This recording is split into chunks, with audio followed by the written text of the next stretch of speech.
He wants to go. Let's let the oldest go. What are you going to do about global warming?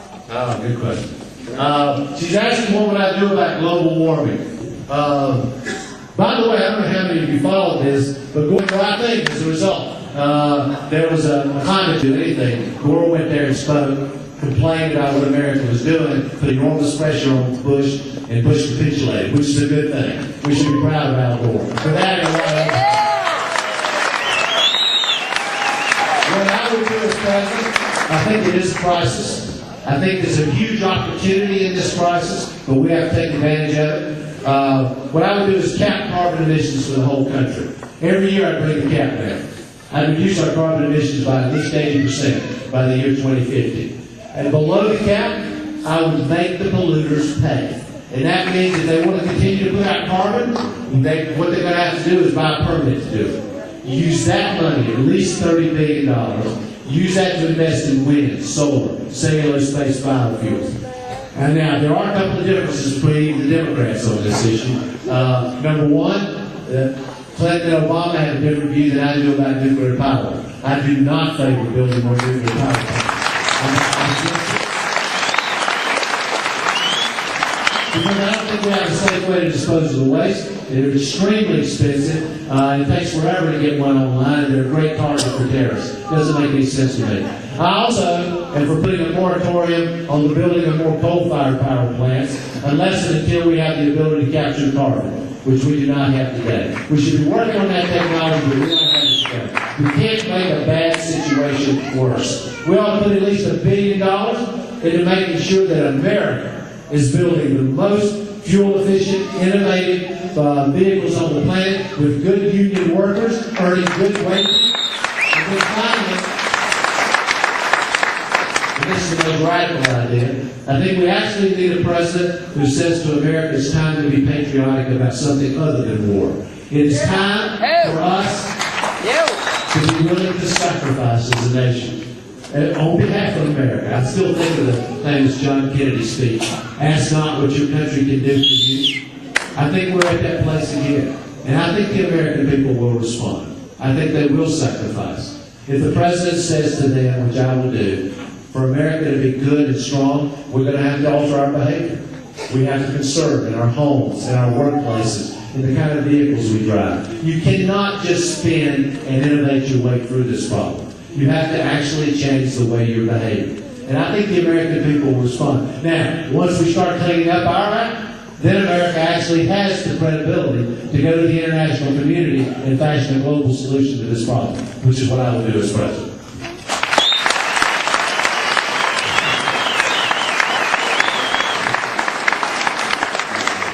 All right, she's too loud. She overcame you guys. What's that again? My dad was a Vietnam veteran. Yes, He was ma'am. proud to serve. He and his buddies carried that with them. They've carried it every day for 40 years.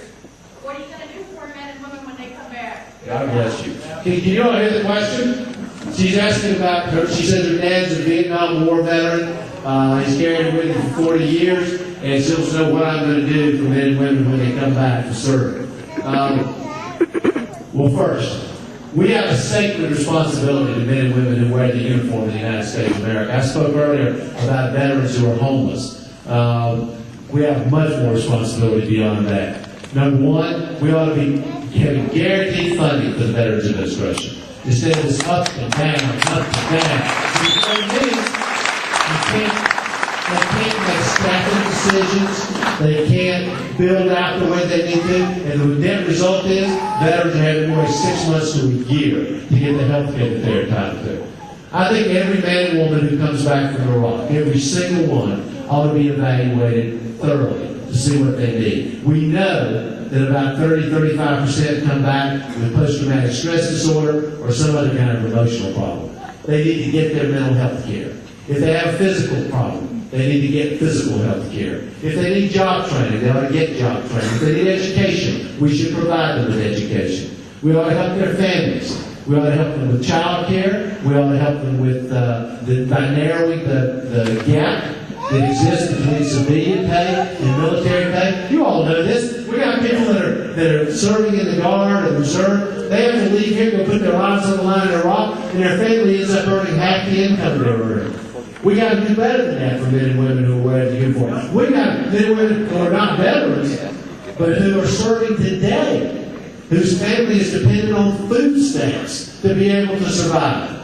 You know, how about instead of spending hundreds of millions of dollars paying off private contractors like Blackwater, we put that money into the men and women who are serving in the United States military. That's what we want to do.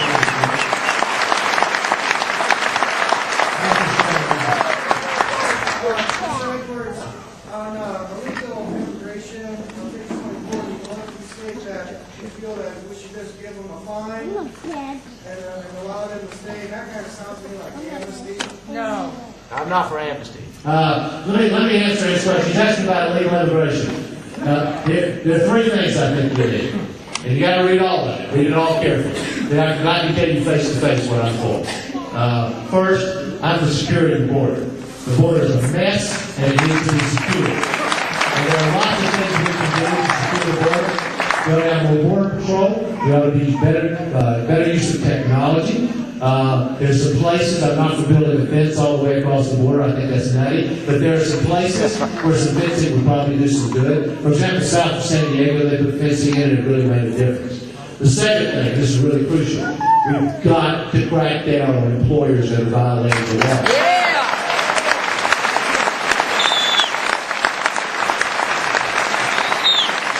And then finally, I'm not for amnesty. I am for a path to earn, and I emphasize earned citizenship. And that path to earned citizenship would require, you're right about this, payment of a fine. And the second thing, which is more controversial, I think if you want to become an American citizen, you should learn to speak English.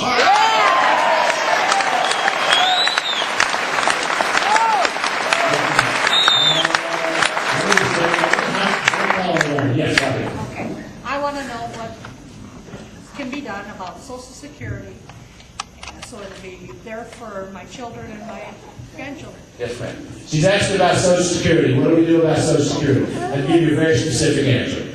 I'm against privatization. I'm against cutting benefits. And I'm against raising the retirement age. Those are the things I'm against. What I'm for is doing something about the cap on Social Security taxes. Because what happens today, I know most of you, maybe all of you know this already, today the way it works is there's a roughly $97,000 cap. So that means if you make $60,000 a year, every dime of your income is taxed for Social Security. Every single dime of it. But if you work on Wall Street and you make $50 million a year, the first $97,000 is taxed and the rest is not. So, if we want to create a revenue stream that will strengthen Social Security over the long haul, what we need to do is lift that cap. And what I would do, I probably would put a buffer zone between about 97 and 200, but then I would lift it completely above that. These people who are making millions of dollars, they ought to be paying their fair share of Social Security.